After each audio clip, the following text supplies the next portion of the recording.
O'zimizga yarasha g'am tashvish, o'y fikrlar, o'ylantirgan muammolar bor. Qalbimizni, kallamizni egallagan. Beg'am odam yo'q-da, agar aql hushi joyida bo'lsa edi. Endi Rasululloh aytayaptilar, hamma g'amni bitta g'amga almashtir. Tirikchilik, sog'lik, bola chaqa, tinchlik, qo'yingki, sanog'i yo'q bu g'amlarimizni. Shu g'amlarda hammasini bitta g'amga almashtirgin. Allohni rozi qilaman degan g'amga almashtirgin. Kafahullohu hamma dunyahu. Kim shunday qilsa, Alloh bu insonni dunyo g'amlariga o'zi kifoya qiladi. Ehtimol kimgadir bu og'ir tuyular. Ehtimol kimnidir tushunishi qiyin bo'ladi.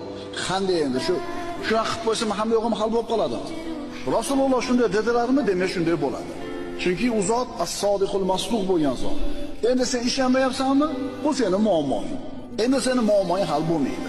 Chunki sen Rasulullohning va'dasiga kelanyapsan.